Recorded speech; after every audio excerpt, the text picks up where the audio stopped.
Selamat datang di kanal Spice, St. Philip's Indonesian Congregation Eastwood. Nama saya Pendeta Kian Holik. Selamat menikmati khotbah-khotbah Alkitabiah di kanal ini. Sekiranya ada pertanyaan, dapat menghubungi kami di Instagram atau Facebook @spice.syd atau email kami di spice@stphils.org.au. Kiranya Tuhan memberkati. Nah, saudara-saudara, kita akan melanjutkan untuk melihat kisah para rasul. Saudara-saudara, mudah-mudahan kalau misalnya saudara ada waktu untuk bisa membaca kisah para rasul. Kalau saudara bingung harus membaca bagian Alkitab dari mana, kisah para rasul, mungkin itu adalah kitab yang baik untuk bisa dibaca karena juga kita membahasnya pas hari Minggu ini.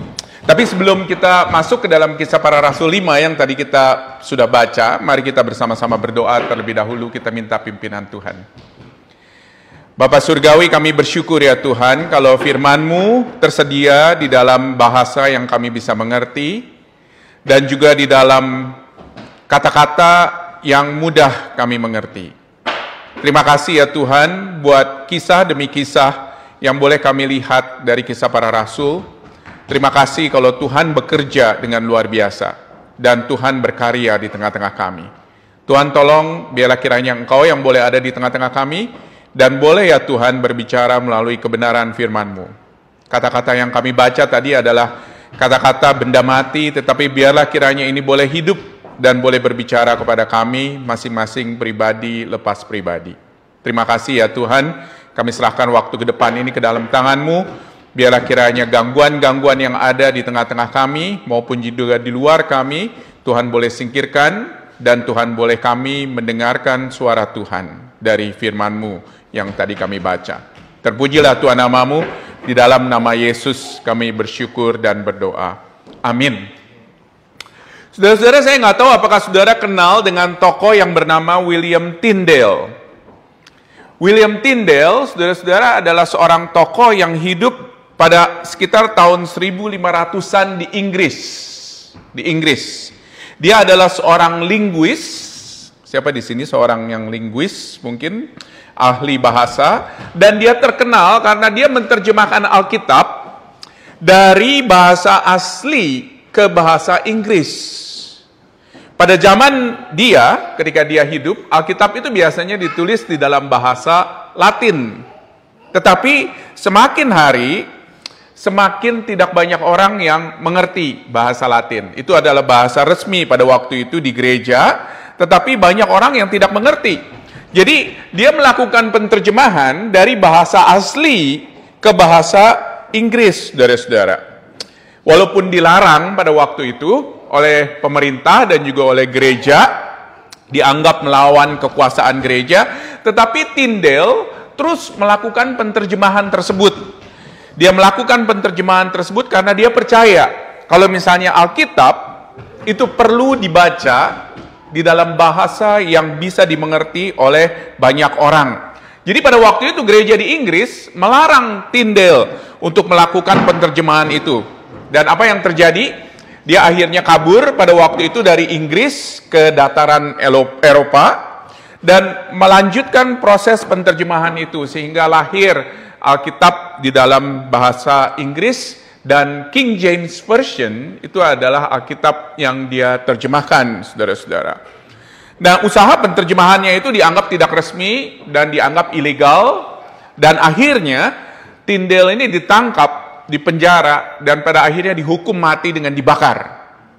Jadi pada tahun 1536, pada bulan Oktober, dia boleh dikatakan mati dengan mengenaskan, dengan dibakar.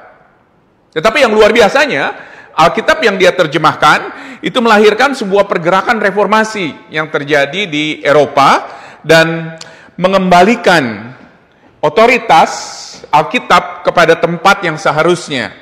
Di mana pada waktu itu otoritas Alkitab itu tidak begitu penting, tetapi pada waktu itu Alkitab kembali menjadi otoritas yang terpenting. Dan kita melihat bagaimana orang-orang yang sangat setia kepada Tuhan terus melakukan apa yang Tuhan inginkan walaupun ada resiko. Dan itu yang kita lihat dari kisah para rasul pasal yang kelima. Siapa saja mereka? Nah, saudara-saudara, kalau misalnya saudara ingat dari minggu yang lalu, kita melihat latar belakang apa yang terjadi. Jadi di minggu yang lalu kita belajar mengenai komunitas awal dari gereja pada waktu itu yang dipenuhi dengan roh dan bersaksi, boleh dikatakan, bagi mereka yang ada di sekitarnya. Jadi mereka saling mengasihi, saling melayani, dan kita belajar juga bagaimana mereka memiliki kesaksian Injil yang bukan hanya terjadi di dalam pada waktu itu, di dalam komunitas mereka, tetapi juga terjadi di luar, ya, terjadi di luar. Dan yang luar biasa, saudara-saudara, kehidupan mereka yang saling mengasihi, saling mendorong satu dengan yang lain, saling memperhatikan, dan walaupun pada waktu itu di awal gereja, umat gereja awal ini, saudara-saudara, mengalami kejadian seperti kejadian Ananias dan Safira yang pada waktu itu membohongi Allah dan dihukum. Ini nggak membuat mereka itu ditakuti, tetapi justru membuat mereka itu semakin disegani. Dan semakin banyak, dikatakan oleh Alkitab, orang yang percaya kepada Allah dan kepada Tuhan Yesus. Biasanya kalau misalnya ada kejadian-kejadian yang nggak baik di dalam gereja, biasanya orang itu tendensinya adalah lari dari gereja. Apalagi kalau misalnya ada kejadian yang boleh dikatakan itu tidak adil gitu ya. Sepertinya kepada Ananias ataupun juga kepada Safira atau orang-orang yang seperti itu. Tetapi lihat apa yang terjadi. Di gereja awal pada waktu itu justru orang semakin banyak datang. Perhatikan di Kisah Para Rasul 5 mulai ayat 13. Dikatakan di sini, namun mereka sangat dihormati orang banyak, dan makin lama, makin bertambahlah jumlah mereka, jumlah orang yang percaya kepada Tuhan, baik laki-laki maupun perempuan. Jadi, mereka pada waktu itu menjadi komunitas yang disegani. Jadi banyak orang yang pada waktu itu datang justru tertarik untuk bergabung dengan mereka. Mereka adalah orang-orang yang dihormati pada waktu itu, dan Allah dikatakan di sini di ayat 14 menambahkan jumlah mereka. Luar biasa ya. Ternyata kejadian Ananias dan Safira itu nggak membuat orang justru jadi undur dari gereja, tetapi membuat mereka lebih disegani, dihormati, dan banyak orang yang pada akhirnya datang ke dalam gereja karena justru apa yang mereka lakukan di dalam gereja. Dan ini membuktikan kepada kita bahwa apa? Bahwa Allah terus berkarya di tengah-tengah mereka. Dan bahkan ketika ada dosa di tengah-tengah mereka, Allah secara luar biasa terus berkarya dan membawa orang-orang untuk datang kepada Dia, saudara-saudara. Jadi Allah dan karyanya itu tidak bergantung dengan apa yang dilakukan oleh manusia. Allah dan karyanya itu tidak bergantung dengan apa yang dilakukan oleh manusia. Manusia boleh membatasi karya Allah. Manusia boleh mencoba untuk menstop mungkin penyebaran Injil. Tetapi karya Allah itu tidak bergantung dengan apa yang dilakukan oleh manusia. Allah mampu berkarya dan Allah mampu untuk terus memberikan kekuatan dan memberikan penyebaran yang luar biasa kepada berita Injil. Dan yang luar biasa, saudara-saudara, tempat di mana mereka berkumpul, umat awal itu pada akhirnya nggak cukup. Perhatikan ayat 15, saudara-saudara, ada di layar. Dikatakan di sini, mereka bahkan membawa orang-orang sakit sampai keluar ke jalan raya dan membaringkannya di atas balai-balai tilam, supaya apabila Petrus lewat, setidak-tidaknya bayangannya mengenai salah seorang dari mereka. Jadi karena begitu banyak jumlah yang datang, saudara-saudara, mereka sampai harus membawa keluar, begitu ya, orang-orang tersebut. Mereka membutuhkan, orang-orang yang datang itu membutuhkan penyembuhan, orang-orang yang sakit, orang yang lumpuh, orang yang buta, orang yang kerasukan roh jahat, dan mereka itu sampai harus keluar dari ruangannya, saudara-saudara. Dan luar biasa dikatakan di sini bahwa bahkan bayangan Petrus saja, begitu ya, itu mampu untuk memberikan kesembuhan, apalagi dijamah pada waktu itu oleh Petrus. Luar biasa, saudara-saudara, apa yang terjadi. Tetapi di tengah-tengah apa yang mereka lakukan, tentunya ada konsekuensi terhadap penguasa. Dan ini jelas sekali, apa yang sudah dilarang oleh penguasa. Kita baca di pasal 4 ya, beberapa waktu yang lalu, bahwa sudah jelas penguasa itu katakan jangan melakukan itu, tetapi mereka tetap melakukan itu. Dan pada akhirnya ada konsekuensi dari perbuatan mereka sesuai dengan apa yang sudah diperingatkan sebetulnya kepada mereka. Perhatikan pasal 5 ayat 17 dan ayat 18. Dikatakan di sini, para imam besar dan para pengikut-pengikutnya, yaitu orang mazhab. Mazhab itu adalah maksudnya penganut aliran atau ajaran Saduki, bertindak sebab mereka sangat iri hati. Mereka menangkap rasul-rasul itu dan memasukkan ke dalam penjara kota. Jadi, para penguasa berpikir mungkin dengan menangkap para rasul itu siapa? Pemimpin-pemimpin umat awal pada waktu itu. Dengan menangkap para rasul, akan membuat orang-orang menjadi bungkam dan diam dan stop melakukan aktivitas mereka. Jadi dengan pemimpinnya di penjara, ya, mereka pikir bahwa tentunya tidak ada kesembuhan dan tidak ada keajaiban lagi yang terjadi. Jadi dengan kata lain, orang-orang mungkin akan pergi meninggalkan daripada gereja awal ini. Tetapi apa yang terjadi, saudara-saudara? Terjadi ialah bahwa karya Allah juga terjadi di tengah-tengah pemenjaraan mereka. Itu yang luar biasa. Allah tidak tinggal diam, sekali lagi. Dan kisah para rasul 5 ayat 19 itu tertulis di sana. Apa yang terjadi? Pada suatu malam, seorang malaikat Tuhan membuka pintu-pintu penjara itu dan membawa mereka keluar.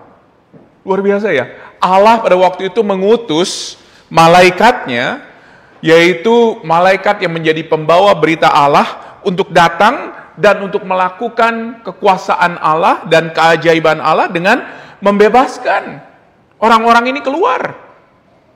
Luar biasa, saudara-saudara. Dan saya yakin ini bukan penjara kelas teri. Ini penjara kelas kakap.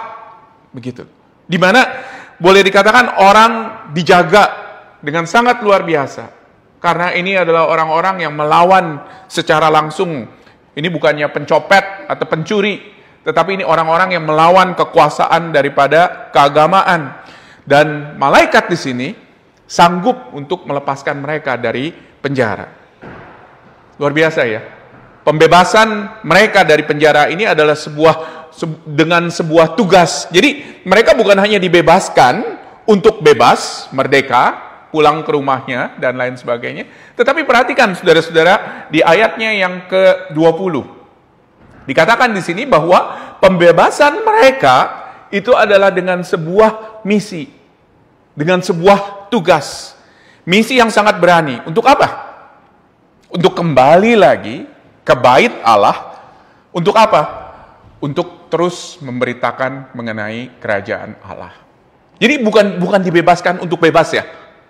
Bukan dibebaskan untuk aman. Tetapi dibebaskan untuk kembali dan terus memberitakan mengenai berita Injil tersebut. Dan dikatakan di ayatnya yang ke-20 yang tadi kita baca, pergilah, berdirilah di bait Allah, dan dikatakan apa? Beritakanlah seluruh firman yang hidup itu kepada orang banyak. Memberitakan apa? Memberitakan apa? Seluruh firman yang hidup. Dan penulis Lukas di sini, penulis kisah para rasul, itu bukan dengan sengaja menaruh kata seluruh. Kata seluruh ini adalah sebuah kesengajaan yang ditulis oleh Lukas untuk apa? Bahwa ketika engkau memberitakan firman, jangan beritakan setengah-setengah.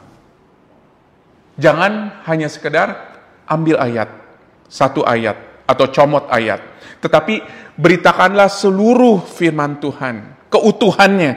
Untuk siapa? Bukan untuk keuntungan mereka loh, tetapi untuk keuntungan gereja, untuk keuntungan kerajaan Allah. Beritakanlah firman yang komprehensif, firman yang utuh, dan bukan hanya sekedar untuk keuntungan diri sendiri. Dan lihat apa yang terjadi di ayat 21. Mereka mentaati pesan itu, dan menjelang pagi masuklah mereka ke dalam bait Allah, lalu mulai mengajar di situ.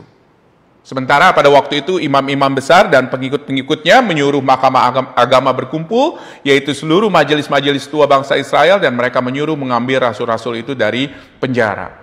Jadi dengan taat, tanpa keraguan, mereka kembali ke bait Allah. Tahu nggak resikonya apa? Oh jelas. Mereka tahu, mereka pernah kok ditangkap kok sebelumnya, betul nggak?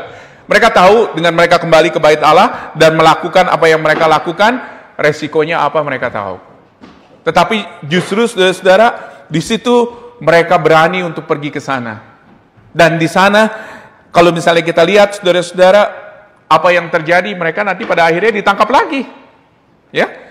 Dan ketika sementara penguasa masih belum tahu pada waktu itu apa yang terjadi, mereka pikir rasul-rasul masih ada di penjara. Oleh karena itu, mereka mencoba untuk pergi ke penjara. Tetapi apa yang terjadi di penjara, saudara-saudara? Ketika mereka sudah sampai di penjara, tidak ada, boleh dikatakan, satupun yang tersisa yang dapat menahan pembebasan tersebut. Ketika dikatakan di ayat 22, ketika pejabat-pejabat itu datang ke penjara, mereka tidak menemukan rasul-rasul di situ. Dan ayat 23 dikatakan, kami mendapati penjara terkunci dengan sangat rapinya, dan semua pengawal ada di tempatnya di muka pintu, tetapi setelah kami membukanya, tidak ada satu orang pun yang kami temukan di dalamnya. Luar biasa loh saudara-saudara, karya Allah ini rapi, gak ada bekasnya, tidak ada kekerasan, tidak ada kerusakan, dan para rasul pada waktu itu sudah terus memberitakan mengenai berita Injil sukacita di bait Allah. Dan akhirnya apa yang terjadi di ayat 26? Maka pergilah kepala pengawal serta orang-orangnya ke bait Allah untuk mengambil kedua rasul itu, Petrus dan Yohanes, tetapi tidak dengan kekerasan karena mereka takut kalau-kalau orang banyak melempari mereka. Apa yang terjadi sekarang saudara-saudara? Yang terjadi ialah mereka mau tidak mau harus menghadapi kekuatan daripada penguasa ya saudara-saudara ya. Karena jelas pemimpin agama, imam-imam besar terus berkata kepada mereka apa? Perhatikan ayat 28. Di ayat 28 dikatakan, dengan keras dikatakan bahwa kami melarang kamu mengajar dalam nama itu. Namun ternyata kamu telah memenuhi Yerusalem dengan ajaranmu. Dan kamu hendak menanggungkan darah orang itu kepada kami. Jadi kata para penguasa apa? Kami sudah bilang, jangan mengajar. Kami sudah melarang untuk kamu mengajar. Tetapi terus kamu melakukan hal tersebut. Oleh karena itu ketika peringatan ini kesekian kali diberikan, mereka pada akhirnya harus memilih. Perhatikan ayat 32. Ayat ini adalah ayatnya yang terkenal sekali, saudara-saudara, di ayat 32. Apa yang dikatakan oleh Petrus pada waktu itu bersama dengan para rasul? Dikatakan, kita baca yuk bersama-sama yuk. Ayat 32. Ayat 32, 1, 2, 3. Kita harus lebih taat kepada Allah daripada kepada manusia. Dengan tegas loh saudara-saudara, di depan umum loh saudara-saudara, Petrus pada waktu itu berkata dengan konviksi bahwa dia tahu apa yang dia percaya, bahwa Allah berkuasa untuk membangkitkan Yesus dari kematian, dan itulah yang membuat mereka pada akhirnya berani. Mereka katakan apa? Kalau misalnya kami harus memilih taat kepada Allah atau taat kepada manusia, kami akan memilih taat kepada Allah. Dengan konviksi kalau misalnya Yesus telah mati di atas kayu salib dan dia bangkit dari kematian, saudara-saudara. Saudara-saudara, di Australia sekarang ini, kita masih cukup bebas untuk memberitahukan Injil kepada orang lain, saudara-saudara. Walaupun beberapa negara bagian sudah membatasi. Di Victoria sekarang, itu tidak ada lagi yang namanya pelajaran agama di sekolah-sekolah dasar negeri atau sekolah menengah negeri. Di New South Wales masih bisa untuk kita masuk dan mengajar scripture, boleh dikatakan. Tetapi akan ada nggak masanya di mana pemerintah Australia akan melarang semuanya, saudara-saudara? Oh, saya bukannya bilang itu tidak mungkin. Saya bilang itu mungkin kok. Dan mungkin nggak ada konsekuensi legalnya pada akhirnya. Ketika seseorang datang dan seseorang kita injili, bisa saja saudara-saudara. Kami di antara para pendeta yang ada di gereja Anglikan, kita sudah diberitahukan saudara-saudara, mengenai beberapa aturan. Dan aturan ini soalnya ketika kita memberikan saran atau memberikan masukan kepada orang mengenai contohnya apa yang harus mereka percaya, atau contohnya lagi apa yang menjadi orientasi baik itu pribadi maupun seksualitas mereka. Saudara-saudara, kami bisa dituntut loh. Kami bisa dituntut. Oleh karena itu, saudara-saudara, akan ada nggak waktunya di mana kita harus memilih pada akhirnya. Kita mau taat kepada Allah atau kita mau taat kepada manusia. Dan saudara perhatikan nggak di sini? Beberapa kali kita melihat para rasul itu selalu memiliki konviksi, keyakinan itu kepada kebangkitan Yesus. Perhatikan nggak? Berkali-kali ketika Petrus bicara contohnya di pasal 2 atau di pasal 3 atau di pasal 4, beberapa kali dia katakan itu semuanya adalah karena kebangkitan Yesus. Semata-mata hanya karena Yesus yang bangkit. Saudara pernah pikir nggak? Kenapa dia punya alasan dengan begitu yakin untuk dia berani melawan penguasa hanya semata-mata karena Yesus yang bangkit?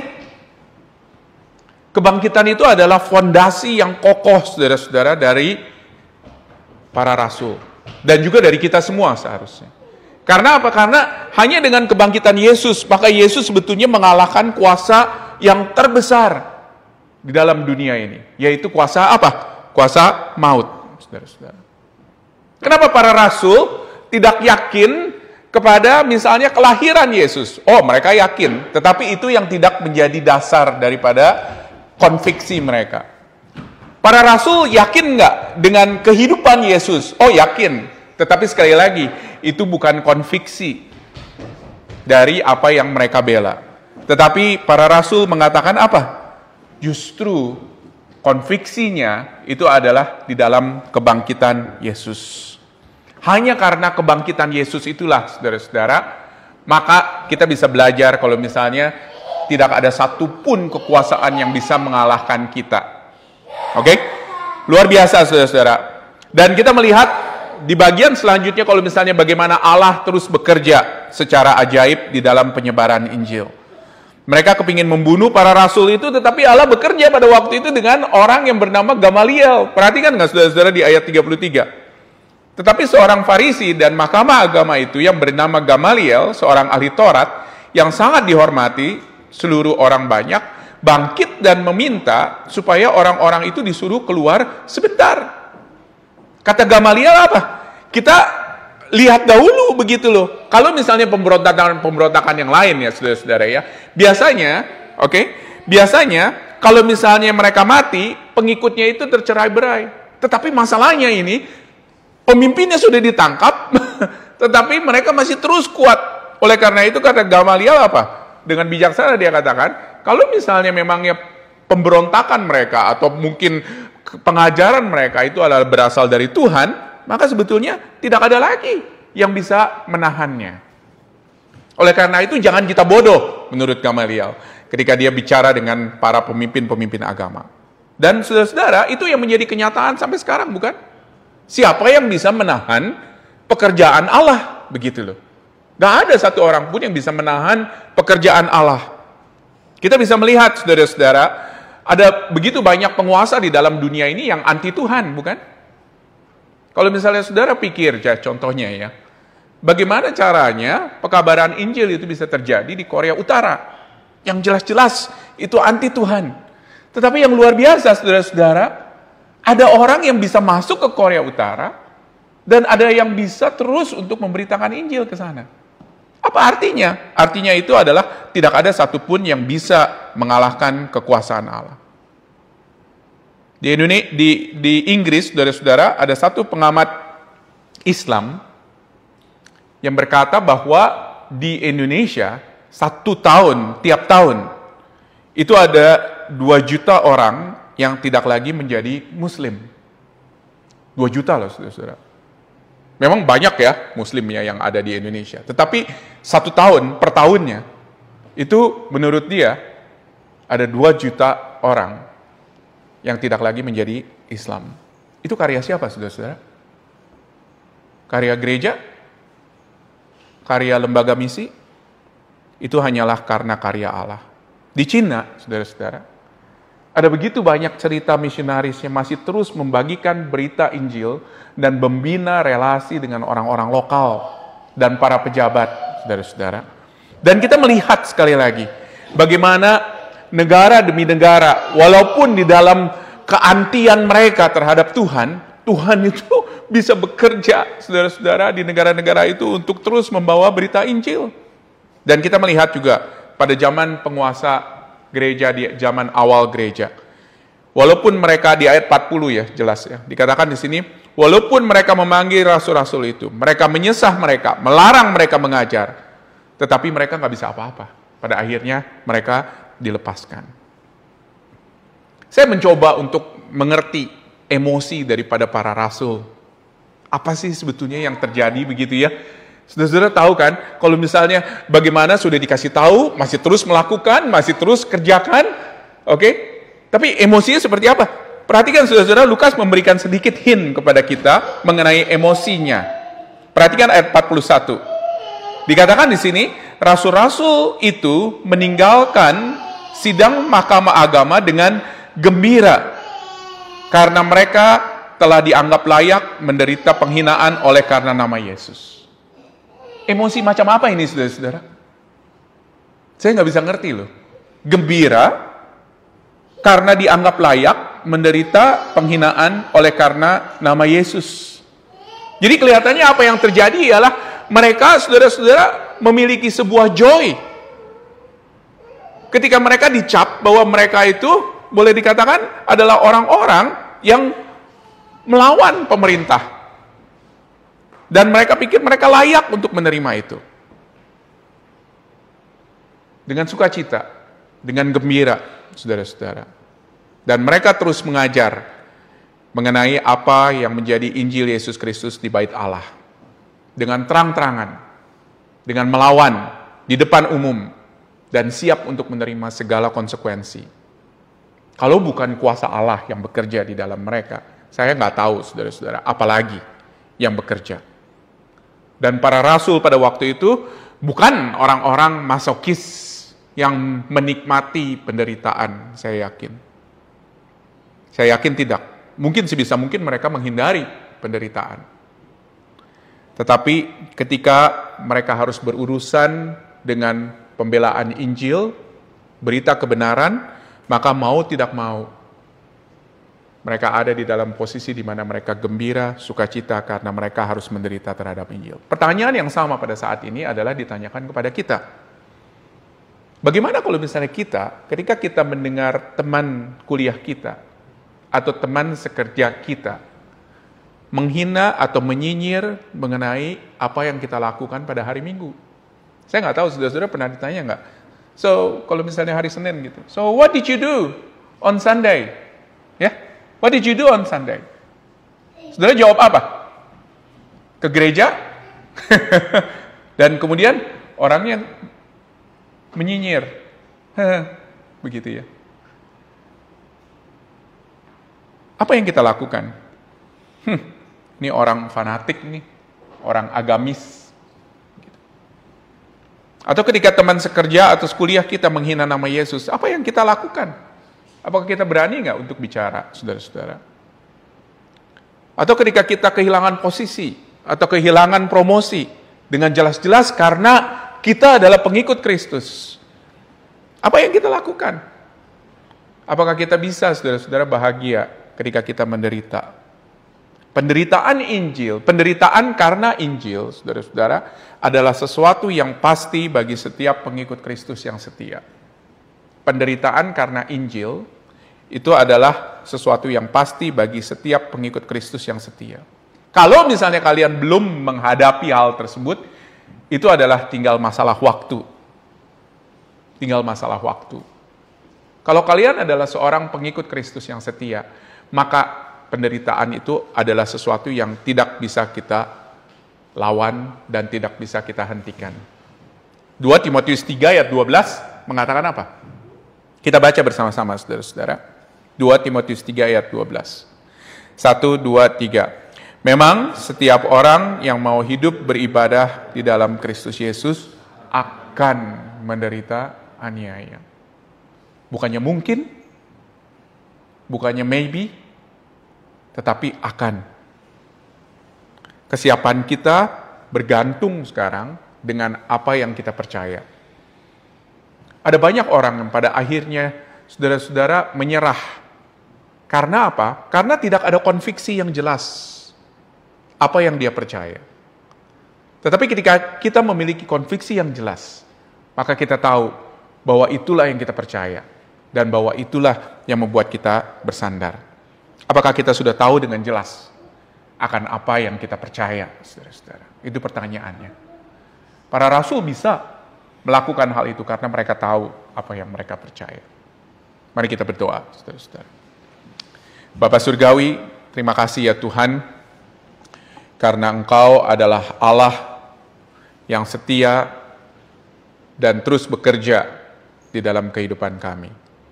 Terima kasih kalau misalnya Allah yang sama yang bekerja dengan dahsyat 2000 tahun yang lalu, ketika awal gereja adalah Allah yang sama juga yang bekerja pada waktu kami sekarang ini ya Tuhan. Untuk terus bekerja dan untuk terus mendorong kami untuk terus percaya. Tuhan, tolong mampukan kami ya Bapa. Ada banyak dari kami seringkali gagal ketika kami harus bicara mengenai apa yang kami percaya. Dan ada banyak dari kami ya Tuhan yang juga tidak begitu peduli ya Bapa dengan apa yang kami percaya. Tuhan tolong biarlah kiranya kami boleh melihat apa yang para rasul lakukan pada waktu itu. Kenapa mereka bisa membela Yesus dengan berani, walaupun mereka tahu konsekuensinya apa, karena mereka tahu apa yang mereka percaya. Terima kasih ya Tuhan. Tuhan, kami berdoa supaya Tuhan yang terus bekerja di dalam kami, melalui kami, di dalam firman-Mu, dan biarlah kiranya firman-Mu boleh terus berbicara kepada kami. Di dalam nama Tuhan Yesus, kami bersyukur dan berdoa. Amin.